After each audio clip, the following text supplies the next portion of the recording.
maybe we can start already. Let me start with um, career civil servant in the civil service. But where did your paths first cross? Well, actually, I'm really started with government and ended up with government also. Oh, okay. So Yeah. talagang Yeah. all So throughout. Okay. I'm a government employee all the way. And well, during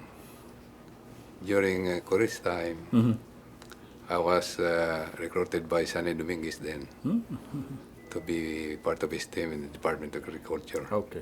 Before I was with the Bureau of Fisheries. And we were career people because we got through the career executive development program. Yeah. And so in 1998, sometime in 1998, 98 or 1988, I'm sorry, the FVR then was the Secretary of National Defense. SND na siya. Yes, hindi na siya. It was the first time I've seen him face to face. When he headed a team going to Tawi-Tawi to assist, to assist the provincial government craft up a development plan of Tawi-Tawi based on their existing resources. We're an interagency group. You were part of the team. Yeah, I was part of the team, which was assigned by Sonny Dominguez then, Secretary of Agriculture, to represent agriculture and fisheries. Then it was the time that first time I see him face to face. I know that he's a driven man. Driven. Yeah, driven man. Okay. I was going to ask you your first impressions. So He's a driven man. driven. Why do you say so, sir? The way he presided our meeting in Tawi-Tawi. Talaga. Okay. The way he talks in the airplane when we were in the plane. And you already know immediately that he is a determined person. Pero hindi ba indicative yun dahil sundalo? Yung ganun. Yeah, in a sense. But when he talks, the way he talks already, it's about development already. So it's somehow not his province, but he did it. Kuha na siya eh. It's talking development. So medyo Yeah, may vision na siya. malawak. Right, malawak na. Okay. Hindi ba suplado? Snobby? Hindi ko nakuha yun ha. Okay. Hindi ko nakuha sa kanya na snobby siya. Although sometimes when he's serious, then you will say that siguro impression ng iba kung serious siya. Suplado. But he's not. Even in the airplane when we talk going and back from Tawi-Tawi, lagi siya nagbibiro eh. Talaga. Okay. So anyway, in fact, ang totoo niyan sa airplane, ito sasabihin ko, I hope we will not get it from me, you know. Go ahead, sir. Coming home, naglaro sila ng card na mga kasama namin. Okay. Yeah. May pustahan naman, maliit lang yun. Token lang na pustahan, just for the sake of playing. Pagdating namin sa Manila Bay, na banda kami na approaching Manila, talo siya. Sabi niya, balik tayo sa Cebu para makabawi ako. Okay. So, anyway. What did it feel like? I mean, medyo the stature of EDSA hero ito no? Yeah. That time, no? Right. Were there any? I mean, what was your reaction to face one of the heroes of EDSA? You know, kasi at that time, nasa Bureau of Fisheries pa ako noon. dami ng kwan kay President Marcos noong araw. Disenchantment, etc. In fact, I was planning din to resign at that time in Bureau of Fisheries. Except that when I happened to talk with Ed Corpus of NEDA then. Nagreklamo ko sa kanya, sabi ko, Ed, kung ganito, patakbo ka ko. Ang dami ko na kasi, natin alam na at that time. Might as well resign. Sabi naman ni Ed sa akin, JOEMARI, kung tayo matitino magre-resign, wala na matitira sa gobyerno. Di puro na silang hindi matitino. That decided not to stay on. Okay. So, that time, this was no? Oo. I guess So, this was the height of the that was towards the end after of after Ninoy's assassination. assassination. So I have a very positive feeling with FVR then. Okay. Nung nagkaroon nga ng breakaway. So in fact, immediately after the announcement that they were hold up at the DND in Camp Aguinaldo, immediately I was there with my family. Nung nagtawag? Oo, nung nagtawag. Wow. Kukunti pa lang kami noon doon sa gate 1.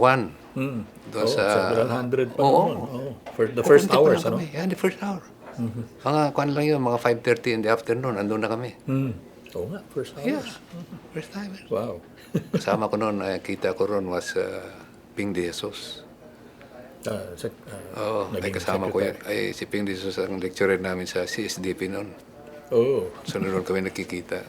So anyway. So, I have a high esteem with FBR then.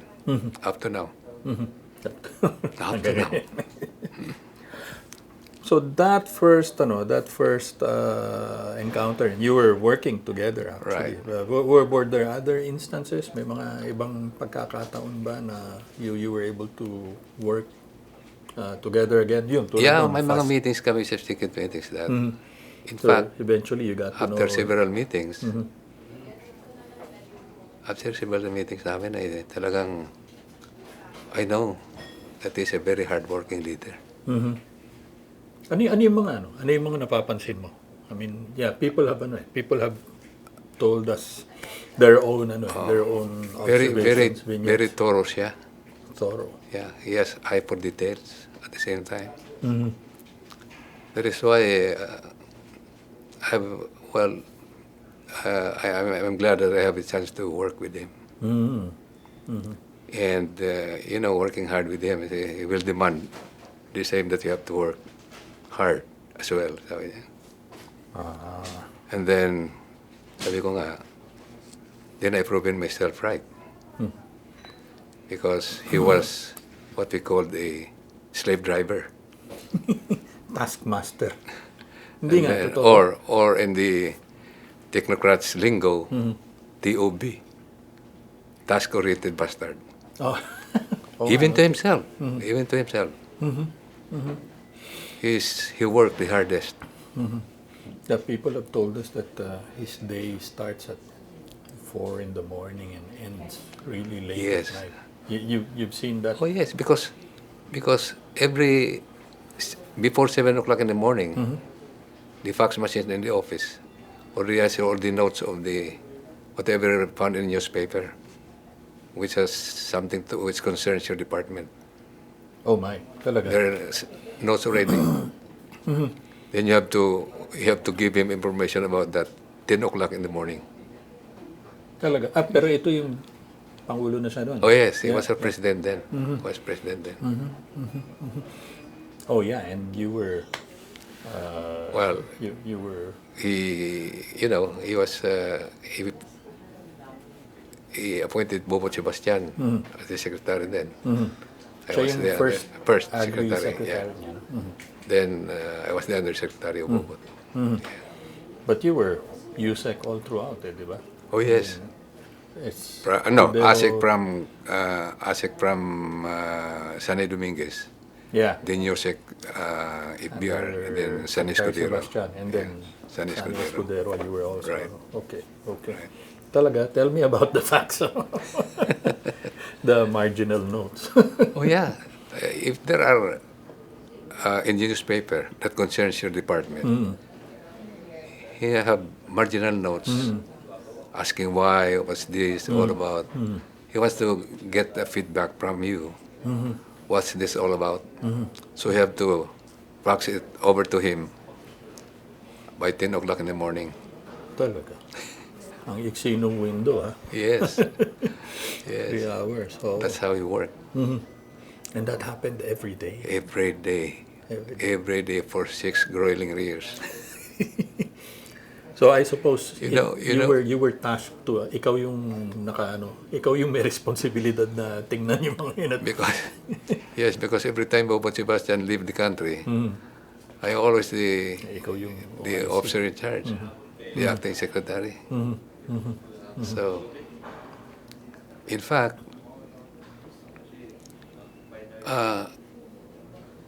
it's nice to work with him because, Nice. because you'll be able to extract also something from yourself by working with him. Like, Like, for example, he demands a lot. okay. Then you have to break also you have to have your own brain calisthenics to do something about whatever he wants. Oo nga naman. Yeah. And I guess it also was able to move or mobilize the bureaucracy. That's Yeah. generally lethargic lang, no? But You know how the thing I admire him is you were able to institute a mechanism. For example, he was able to create the what you call the before meeting the cabinet, you have the cluster meetings. yeah. That is why all documents and all papers that reaches him are already discussed, agreed on within the cluster meeting. This is the mechanism that he instituted to efficiently run the government. So, ayusin na ninyo Right. at this level. At this level, kung may conflict man yan, trace it out, agree among yourselves, and then when it reaches the cabinet, all you have to do is just to approve it. So, decide. That is diba? why, it's fast, and decision is very fast. I'm actually, we're actually jumping ahead a few years. Oh, sige, never mind. But yeah, that's okay. But that's okay actually because I had to Okay.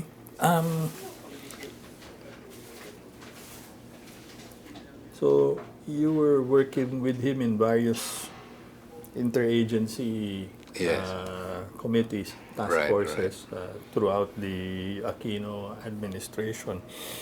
Yeah, no ba? Not all the time because Yeah. not all the time. Oo. Yeah.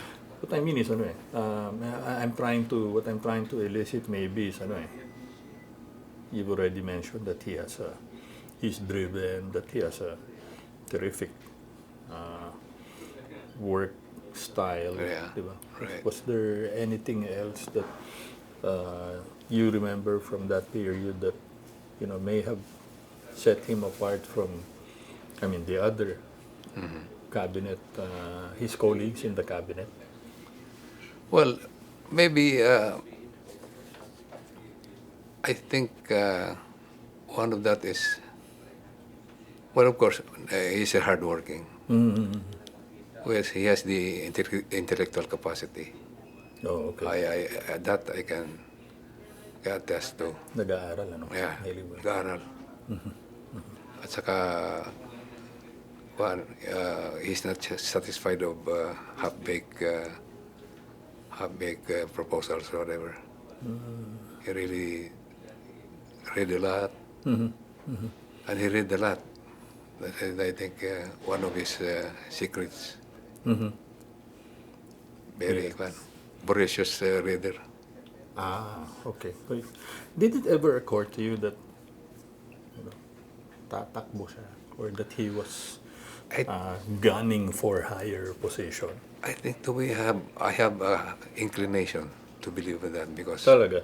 yeah, Kailan mo na you remember kailan mo napansin yun? starting 89. Oh, Starting talaga. 89. Ano yung indications na Ang nakikita indication mo? ko is that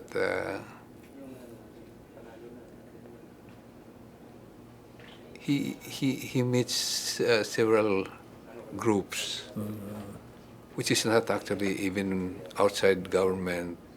And sometimes we have different types of people,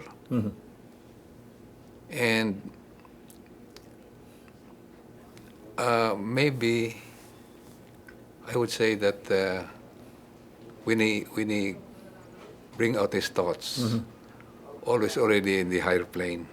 Meaning national import and you know, Hindi lang national hindi lang defense, national defense na. Kasi nakukuha na niya mga infrastructure, kulang yung infrastructure ng Pilipinas. Kung siguro civil engineer siya, so he has a keen understanding of and he is very forceful in terms of bringing his thoughts in development of this country. Na ano ko na yun. So may development Yes. dimension palagi. Na ano O ko na yun. ideally it would have been just national security, Correct. peace and order. Hindi na siya na-confine doon sa mga sa mga discussions. Even informal especially in the informal discussions. Talaga. So he Naiba was natin. spreading his wings. Right. Okay. So nung nag-anunsyo siya na may balak siya, hindi ka na nagulat nun? Hindi na ako nagulat. Kasi Hinala ako. kasi at that time nalaman ko na kasi na ano na ako na may have yung sa mga kasama nila Joe Almonte, nila yung mga kasama natin. In fact, ang totoo na yan, kung sabihin ko about election, Go ahead. during the organization of the Lakas Tao, I was assigned to organize the Panay area. I'm from Iloilo. Your home region. Yes, Okay. I was assigned. Oh. I'm the only non-politician who helped him, part of the organization na nag-organize noong Lakas Tao. But generally, it was di ba? It was there were not too many politicians actually in the Inner circle. di ba? Yeah. Puro mga non Right. maraming general. Yun ang marami. Yun ang ano namin, katrabaho. So you were Yeah. supportive talaga Oh, yes. of the campaign. Yes. Okay. In fact, when I was still in agriculture then, medyo tinitignan ako ng mga kasama ko kasi mitra sila Mitra sila at that time. Okay. May kanya-kanyang manok. So, hinahanapan nila ako ng hindi naman sila makahanap kasi every time I get out of the office, nagpa-file ako ng leave. Yeah. Right. And I don't use the money of for my, my airfare or whatever. I use our money. A few of the other secretaries have actually told us that they were asked by President Cory to help, right. to help FVR. Right. So, who were you? Did President Cory also ask you? No. Hindi. May Ito, direct sa voluntary kanya. mo talaga. Direct sa kanya. Voluntary kami dyan. Oh, okay. Voluntary kami dyan. Paano ka naman nagkaroon ng connection with sina Joel and sino pa ba? Hindi nga, gawa na niya. Because of him na nag-introduce sa mga, pinapatawag ko sa mga may meeting minsan na kasama ako. Doon ko sila Joel na kilala. And then you met, okay. Yeah. And some of the most of all generals within the, Cruz, si Joel, General Cruz. Echeverria. Oh, yeah. Lahat yan. Ermita. Oo, lahat yan.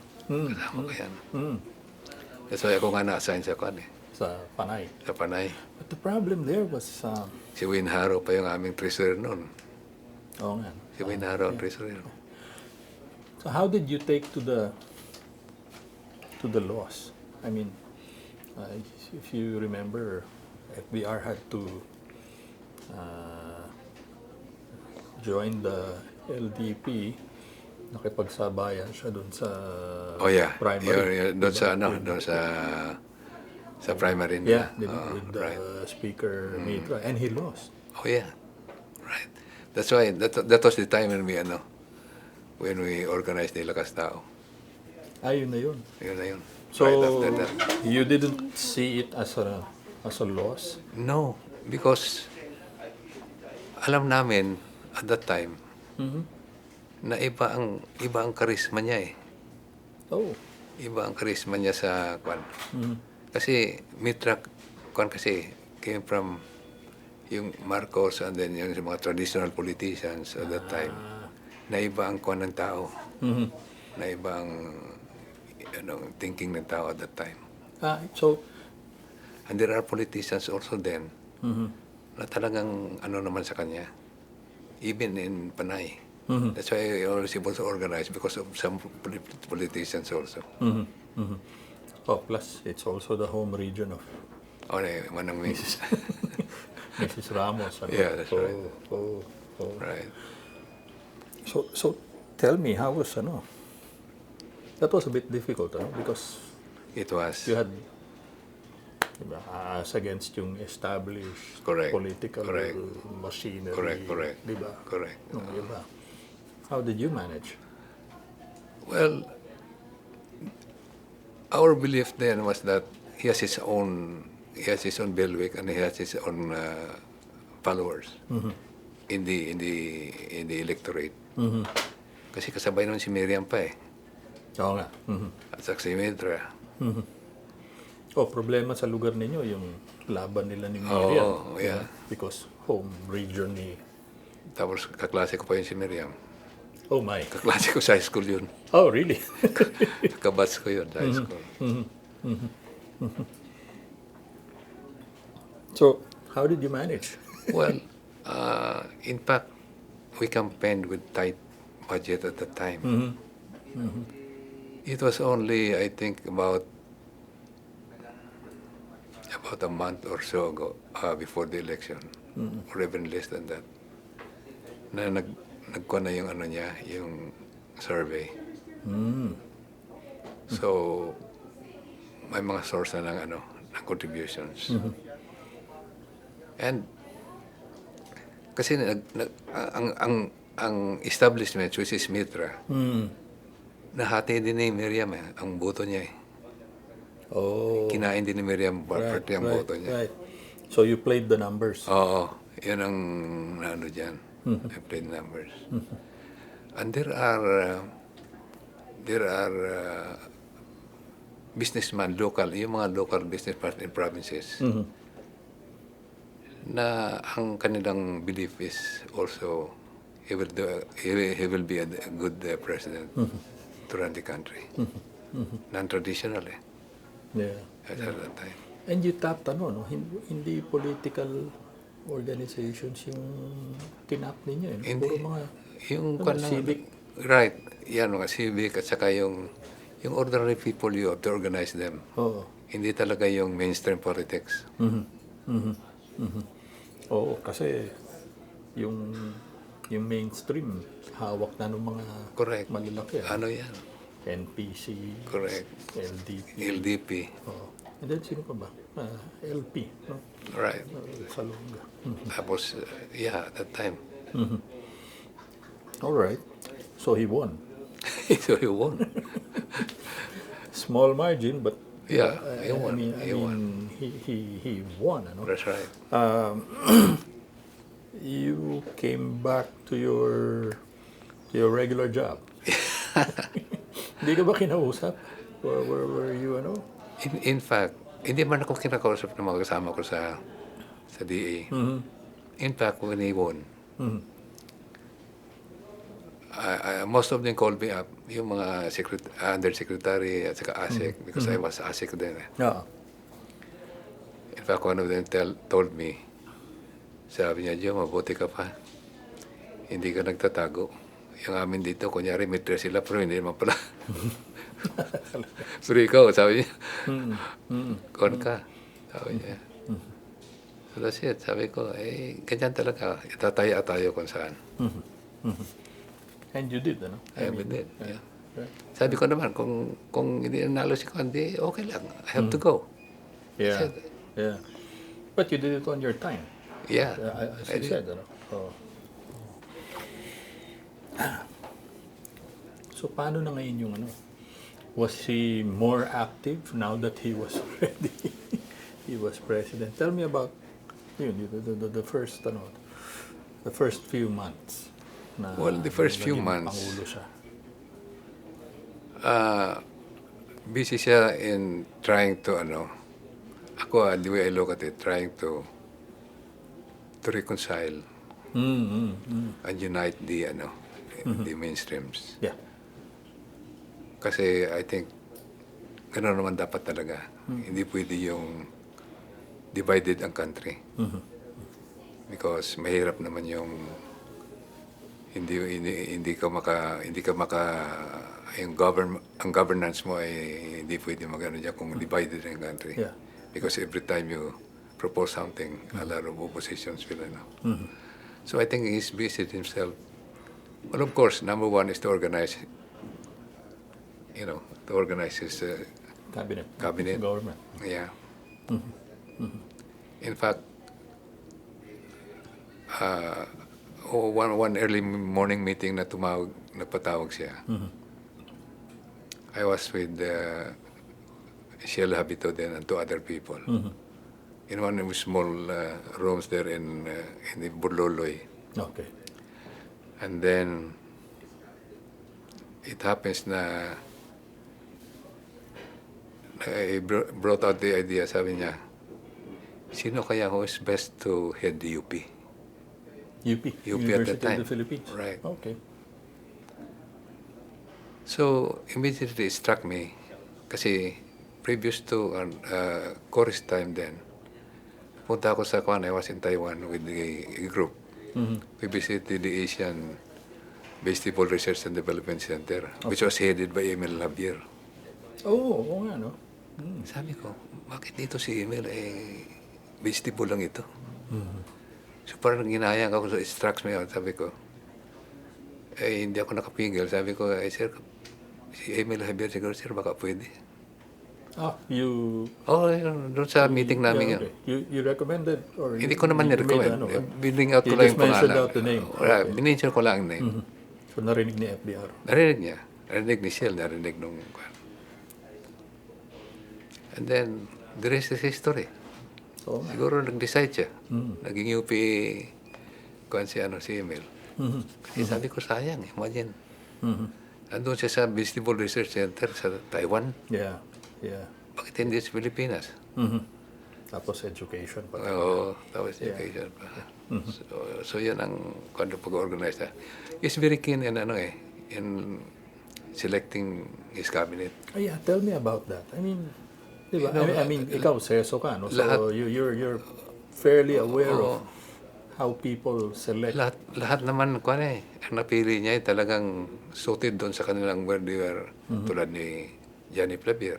Talagang, pa siya, rural health doctor pa yun. Yeah. Someone who knew the ground. Oo. Sa amin, si Bobot Sebastian, exposed talaga sa agriculture yun. Nag-agriculture pa yun sa UCLA Davis. Yeah. Economist at the same time. But they weren't really very... One thing we noticed, at the reporters covering, they weren't popular or celebrity figures. A lot of them were largely unknown. Totoo yan. Virtually unknown. Oh. Totoo yan. But these are the working people. They work a lot. And yet, yeah, you're right. They were technocrats. They were respected experts in their own field. Tama ka eh. virtually unknown yung napili niya eh. Wala, sino ba pinakasikat doon? Wala namang sikat doon eh. Well, eventually si Claver because Well, kung na yun, nung nandoon na siya sa, from sa the loob. barrios and then when he nandoon became- siya sa loob. Pero ibig sabihin, not from outside to, halos wala kang makakuan eh. yeah, FDR had a knack for that, finding the Yung right, kanyang the right person. the right talent. Right. Maybe simply because he really wanted to succeed. He wants success. Kanya, kasi ang tingin ko sa kanya, success is a must. Walang ifs and buts sa kanya. Basta we have to succeed. Pero di ba mentality rin ang sundalo yun? Focused, you have a mission. That is why sabi, that makes him a good leader at the same time. Kasi kung siya eh, driven nga eh. Okay. He wants to move forward. But the other thing was, others have also commented is because there was a roadmap. Philippines 2000. 2000, yeah. No. So, ito yung plano. Everybody Right. take the path. Nag-develop siya noon. Kuan eh, long term ang kanya. Ang vision niya. Okay. Long term. Kasi alam niya na somewhere eh, hindi mo ano yun eh. Kaya, sabi ko nga, may kasabihan tayo na 6 years for a good president is short 6 years. But 6 years is a long 6 years for a bad president. Oh. I'll get to that shortly. But ano yung mandate ng DA? What was the marching orders? Well, nung umupo nga si Bobo Sebastian, when President Ramos, no, I was not there when they talk about this. When President Ramos asked him, he told me about this. When President Ramos asked about what in your top list infrastructure you want for agriculture. Sagot ni Secretary Sebastian sa kanya ni Bobot. Sir, I have only 3 top on my lists. Number 1 is irrigation. Number 2 is irrigation. And number 3 is irrigation. Oh my, talaga. Yeah. Oh. So anyway, that's why heavy ang pa namin doon sa irrigation. Simply because that at that time we were always short of rice supply. We cannot be as sufficient as other countries because we need to have irrigation systems compared to compared to Thailand and Vietnam. Philippines was then at that time we have only 1,200,000 hectares. Okay. Thailand has 9 million hectares. Vietnam has 7 million hectares. Wow. Oh. How can you compare that? Yeah. So may talaga, may problema sa sufficiency. Kaya ang dapat talaga lang sa atin is alamin lang gusto ang shortfall. And then you import immediately. You don't have to wait for other events that will happen. Immediately you have to import that, have it in place before it happens. So the irrigation infrastructure was so that we could assure production. At least we can open more areas to increase our production. And then open more areas for irrigation. Pero yun yung problema kino-convert na to Ito nga, commercial. that is one of the policy issues namin yan. Na we initiated the amendment of Administrative Order Number 2. This is guidelines for the certification of eligibility for conversion. Nung agricultural land into non-agricultural uses. Because at that time, indiscriminate and rampant yung pag-convert ng mga agricultural land into non-agricultural uses. Oo nga eh. Even in the irrigated areas. Correct. Yeah. That is remember. why Yeah. we made that amendment so that the irrigated areas is a no-no. Protected yun. Protected yun. You can, good example is in the Laguna area. That is highly irrigated. Yes. Ano ngayon? Wala na. Oo, puro ano. Puro industrial Industrial areas. estate, and then commercial, Right. residential. Also in Bulacan. These are good irrigated areas converted into ano. Oo. FPR no? FPR Oh yeah, pinano namin was yun. ano, no? Pinano namin yun. Tried Because to of the arrest conversion, that, yeah. no? Right. Otherwise, almost all of the irrigated areas, in fact, that is why our irrigated areas was reduced because of the conversion. Kasi yung malalapit sa Metro Manila eh. Oh, nag-expand yung Oo. metropolis eh. Right. Yeah.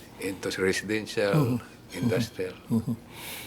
So I remember, well, the catchword for him was, food security and price stability. Right. Can you Food share? security doesn't mean self-sufficiency in rice. What we need is to just really make rice available. Okay? How do you make rice available? Your domestic product plus import. Period. That's Then how you you- attain security. Yung price, yung price stability. Well, in rice, that is why importation of rice also is a must, so that it will balance the tendency of the traders to increase their prices. Because otherwise, if they know that NFA doesn't have the supply, they will take advantage of that situation. But if it's always have this buffer stock, Yeah. then they cannot just increase their price. That Now yeah, offset, now offset, Yeah, FPR was pretty keen on that. Right, right. And the other one is there on the price stabilization is that a lot of we introduce a lot of mechanisms in terms of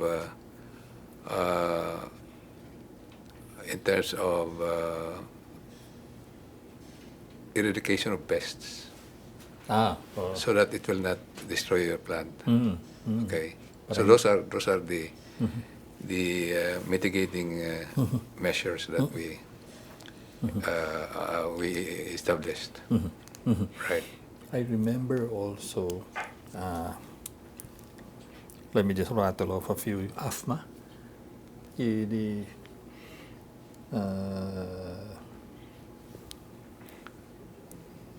Fisheries and Agriculture and Fisheries Modernization Act. Oh, that was Angara's bill.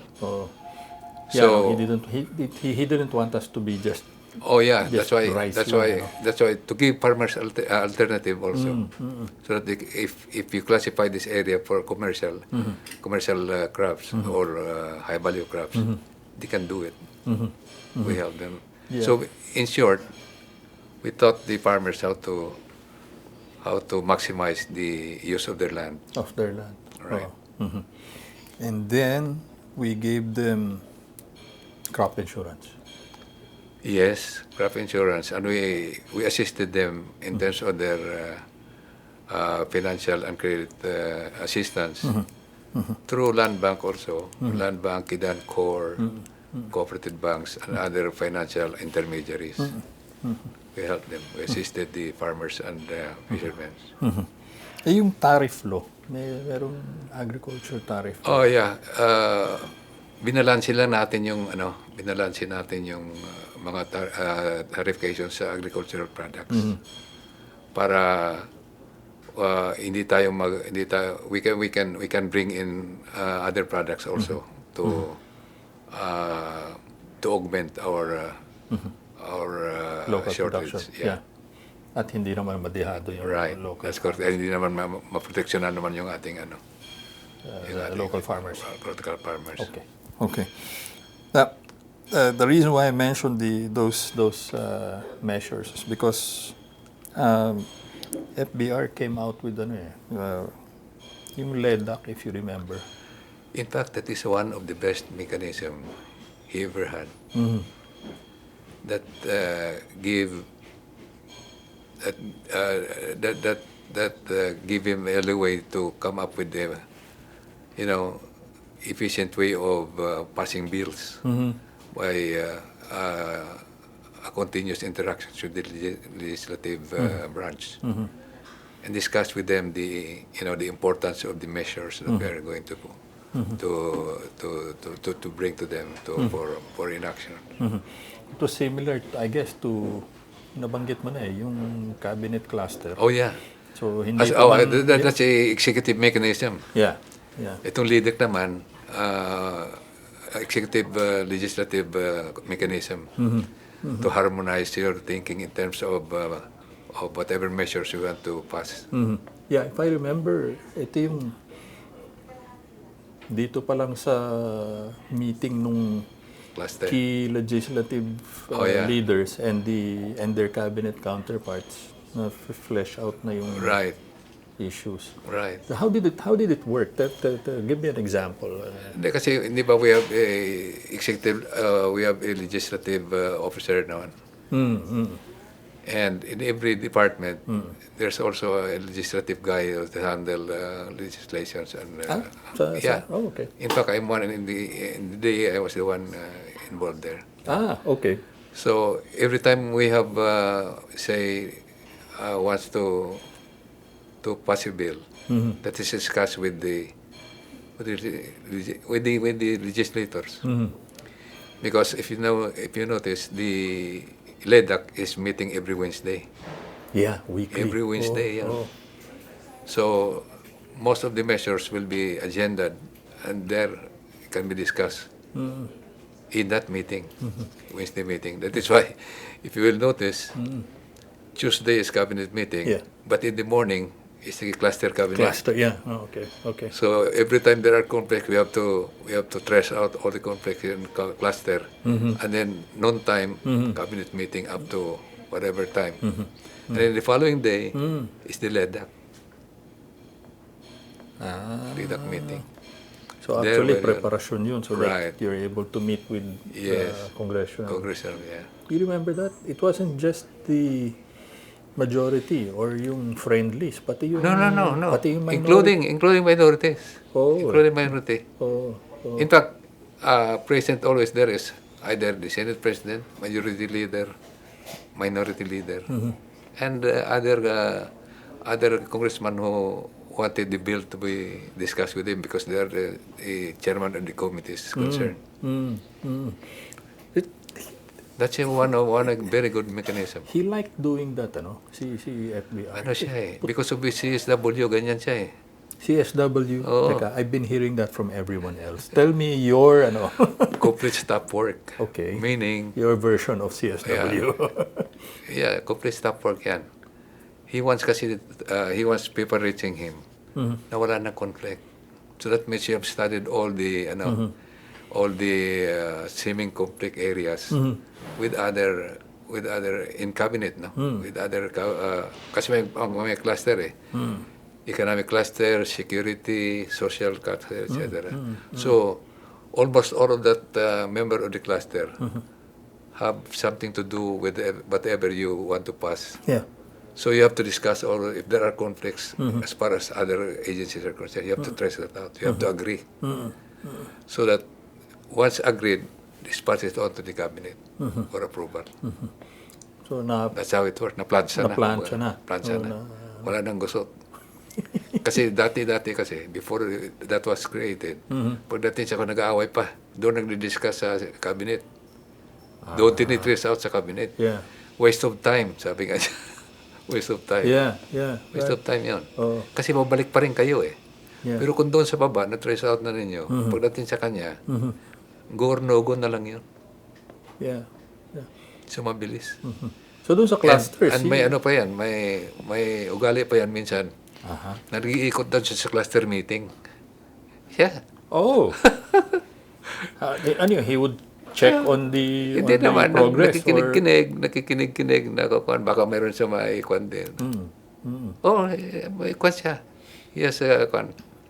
Ano yun, may mga sarili kayong May naka-assign kanya- na room sa Hindi naman, doon sa Heroes kuhan, Ah, kanya-kanya lang kuhan, lamisa. table. Okay. I think it's about 5 tables. May malayo-layo naman, pero hindi kayo, para hindi naman kayo sarili maingayan. Inaano niya yan, pinupuntahan niya, nag-ano lang siya. Ano yun, parang workshop kayo every ano? Yeah, every Tuesday morning. Every Tuesday morning. Oh. Kaya nga si Wobot nga eh. Sabi niya, every week na lang bang meeting natin? But he brought a different kind of governance to the table, no? Oh, yeah. Si FVR. Iba siya. I mean, tell me, your experience with, you were in government way before that, ano? Well, kasi naman nung ako'y ASIC naman, nung panahon ni Cory, So, ay may secretary pa tsaka Yosek eh. So, I'm not very involved in terms of the Malacanang affairs or whatever. Although sa amin, yan kaming gagawa ng mga kung anong dapat gawin. Okay, as far yung as the program. workhorse eh. Kaming workhorse eh. yeah. So we do that, then we pass it to them. Then bahala na sila magano. Although when I was, during the Cory administration, during Sunny Dominguez time, ako yung nag-develop ng aming yung management information system. Ito siya ay, sabi ko nga, si Manny Piñol, nung alam namin yung, if there are, halimbawa, typhoons, we know kung ano ang na-damage, kung ilan ang damage, affected areas. Alam namin yan, kung ilan ang damage. And we know, but more or less, what will be the shortage Impact on, the next, because of that, kasi alam namin kung kailan tinanim. Yeah. Alam namin kung anong stage na of the plant, yung rice. Ng growth. So, kung ang bagyo dumaan sa kanyan, ganito ang damage niyan. Dumaan ang bagyo, ganito ang damage niyan. So, at least more or less, you have initial report immediately. You were also appointed to the NFA. Yun ang, administrator. yeah, acting lang yun. Oh, okay. So, one time, si President Ramos, that was 1995, nag-umpisa na yung, nagkaroon tayo ng pila. Yeah. Remember that? Yeah. Ito na That yung pila was not shortages. because of the shortage. Oh, okay. Not because of the shortage. Because of the declaration of putting Metro Manila into a price control by Okay. Ernie Ordonez. DTI. Yeah. Oh, DTI. In fact, nung nakita mo, when flying to Cebu, nakita niya sa newspaper na nagkaroon ng price control. Tutulog pa ako tumawag. Joe, sino ba nag-anong to? Galit siya. Sabi ko, hindi ko alam. Ay, nalaman namin, nag-attend pala NFA lang, price control. So, ginawa ng traders naman, hindi nila pinapasok yung kanila rito.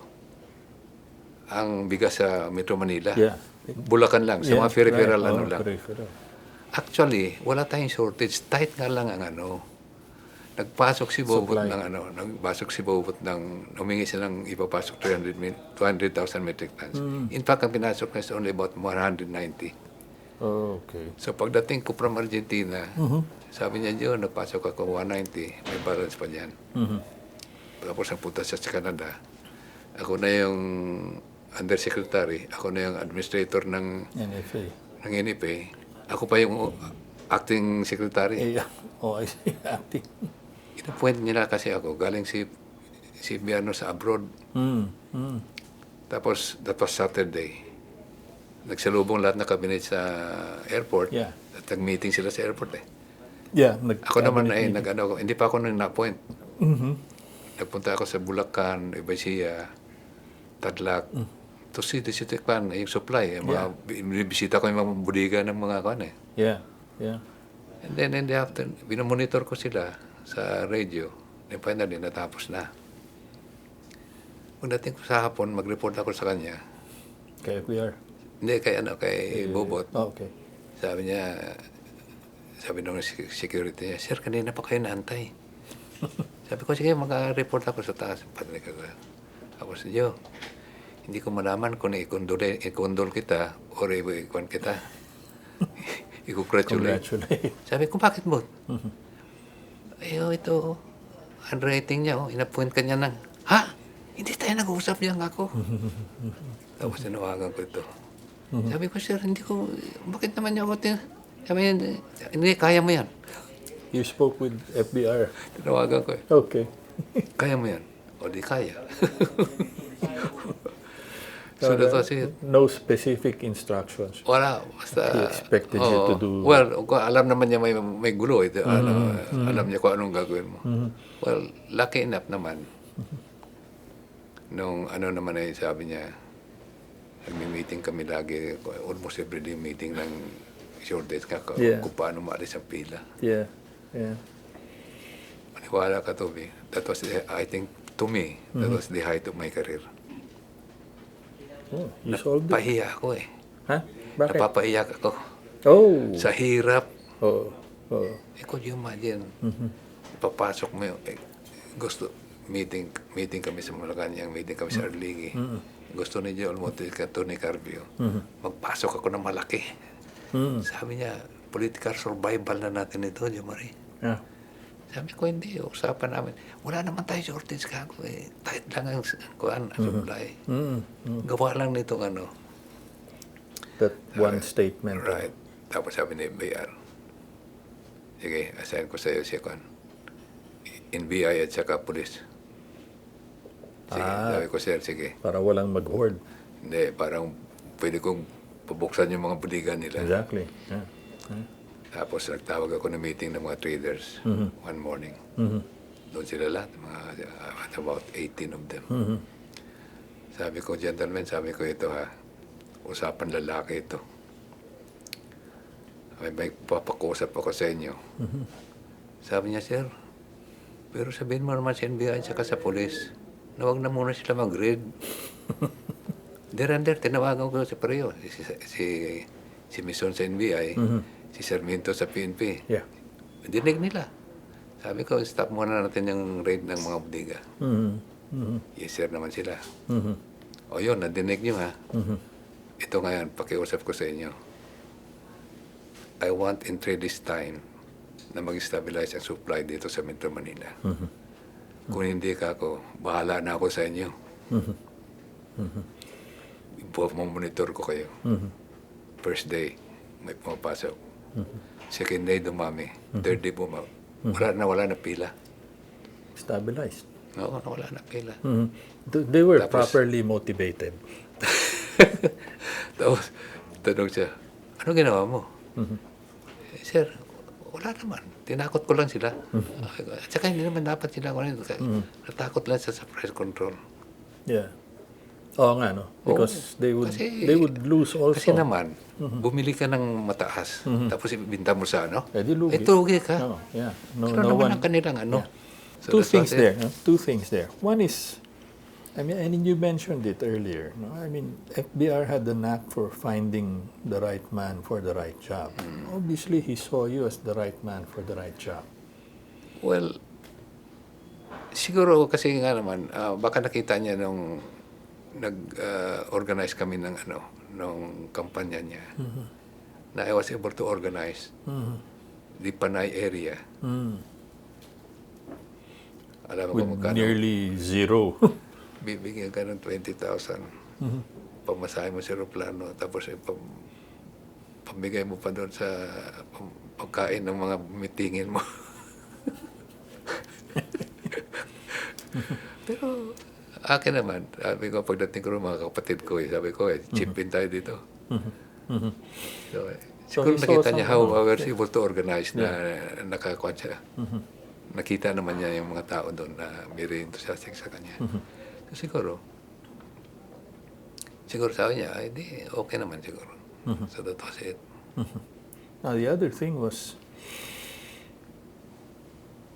you did what you did because you knew that he had your back. No? Yeah. He was, Yeah, totoo yan. iba yung kumpiyansang nabibigay nun di ba? Correct. Kaya nga ginawa ko rin yun because nga alam ko sa likod ko siya Kaya nagawa ko yung dapat ko gawin to stabilize the price. Yeah. We also had a number of largely natural disasters and calamities Oh, yeah. during how did our arable land in central Luzon, for example, was affected by lahar. No? Right. And then we had the usual typhoons, but they were getting a bit more destructive as each year passed. Paano na-address yun? Well, yung mga tinatamaan ng bagyo namin is usually we help them in terms of giving them out certified seeds immediately so that if possible they can replant. They can replant. But kung yung alanganin ng tama, inaantay mo na lang sa next season yan. Ang tulong mo, for example. How did we compare with you touched on it already a bit earlier. How did we compare with our ASEAN neighbors nung pumasok si FVR as against nung natapos siya? Were we able to, I guess we were. Tapos yung meaning nag-take over na when he finished his term. Yung beginning term and then end of term. Huwag na natin isama yung iba. Okay. Yung magandang reception. Ano yung before and after niya? Maganda rin ang reception sa atin ng ibang countries at that time. Agriculture-wise. Agriculture-wise. Ang kwan na kasi natin, in fact, when I attend mga conferences, ang sabi ko lagi ko tanong nagtatanong sila sa akin why nga yung hindi ang Philippines is always short in terms of rice. No? Sabi ko sa kanila kasi, kayo, ang sinasabi niya, papakilala sila na nagtapos sila dito sa UPLB. Oo nga So why? Sabi ko, why? Sabi ko, you know why? You guys, when you study at UPLB, when you go back to your respective countries, you write on your like a re-entry plan and give it to the government recommendations based on what you have learned here. Yeah. In the Philippines, we always assume that since we are an agricultural country, we need not recommend our government.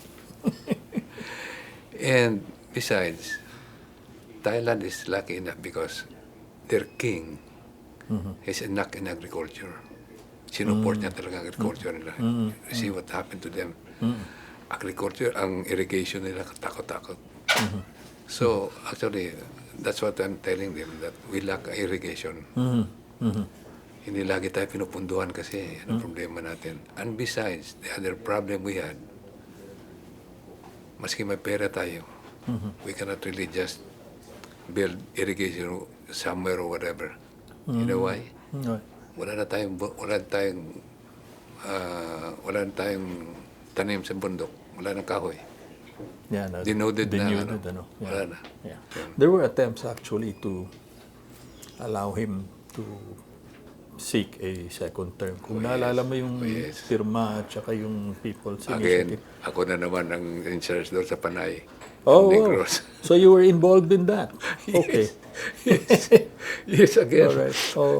Yes, again. Using the same mechanism I did there in Panay and Negros. But, medyo naging naging negative yung and there were protests actually. There was. And it drew a lot of criticism against him. That's correct. Mrs. Aquino and Cardinal Sin both took a stand. That's correct. But you know, after his term, when Iraq took over, what other people are saying, sana tinuloy na lang natin yung extension. Yeah. Oh, yeah. Yeah. Even in Panay, that's what they're telling me. Sana tinuloy na natin yung But he decided eventually na... Yeah, because of nga yung Cardinal Sin, and I think that those are the factors that they considered. And Mrs. Cardinal Aquino. and Mrs. Aquino. Did you try to convince him na to reconsider his decision? Na... Pero kana made na yun eh. Okay. Made na yung decision niya yun. Kasi kung i-reconsider niya yun, wala na siyang iharap doon sa kay Cardinal Sin at saka ano. Sisira na siya. Yun na siya. Nag-member ka ba ng Lakas? Officially, did you become a member of Lakas? No, I did not because I was still with the government din eh. Hindi ako pwede mag-member ng Lakas. Okay. Yeah. You still meet with FVR these days? Not so much Not so anymore. much, Once okay. in a while. If there are only things that some other people wanted me to join them to see FVR, then that's the only time. Birthday niya. Or sometimes other people has something to, for their project to be endorsed by FVR, etc.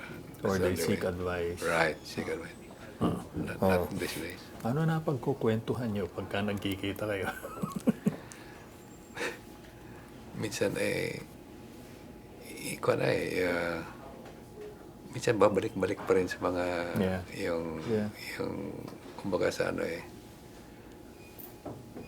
tulad niyang minsan mag-meet kami one time during panahon pa yun ni Gloria. Sabi niya, JOEMARI, what happened to our yung geothermal sa Davao Cotabato area? Kasi nagpunta kami noon sa Cotabato. Yun, ikukuha yung geothermal. Biniro ko pa nga siya. Sabi ko, sir, aywan ko sir sa presidente niyo. Talaga na. Okay. So those are the only yung very seldom na kami nag-ano ngayon. Minsan sa golf course o selo na lang, ganyan.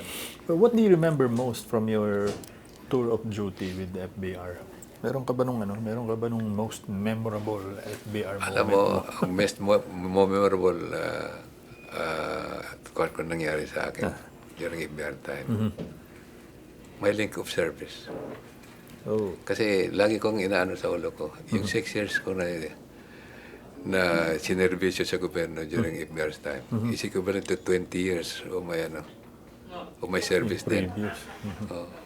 Talaga? Ibig sabihin noon, most of my time is devoted to my work.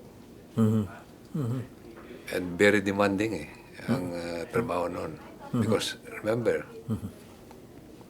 nag-umpisa tayo mag-umpisa ka pa, marami ka pa mag-umpisahan. So double time. Tapos may ups and downs naman. Yeah. So tulad yan, nagkaroon rin tayo ng rice crisis for a while, although very short. Pero yung short time na yan, it's very taxing. Yeah.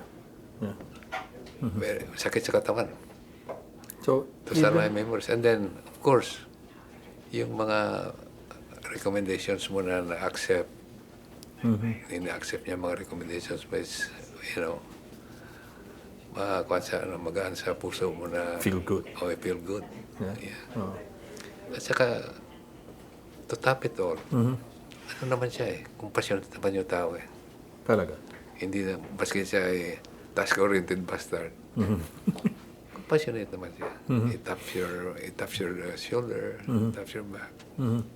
So even though it was very taxing, it was a very demanding routine, Right. you felt fulfilled? Yeah. I still enjoy it.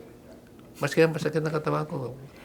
Looking back, sabi ko, i-compare ko sa mga previous hindi Iba ang ano mo.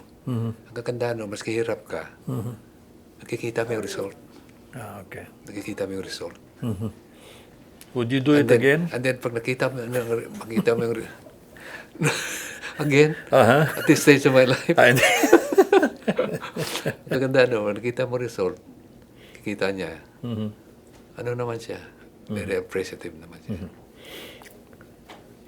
What could be, to your view, his greatest legacy as president? alam mo yung the way we manage the affair of government, meaning governance, yun ang legacy sa akin. And then the so-called hard work in doing things in government, the industry and tenacity of the person, and then the recognition of your recognition of your Your work. Oh, he knew how to do that. Yeah, you do it. At saka yung niya, siya pa, ang isa pang legacy niya ay na-mainstream niya yung yung executive and legislative interactions. Yan ang isa sa legacy niya, to me. No? Thank you very much. Ito, Thank you for your time, sir.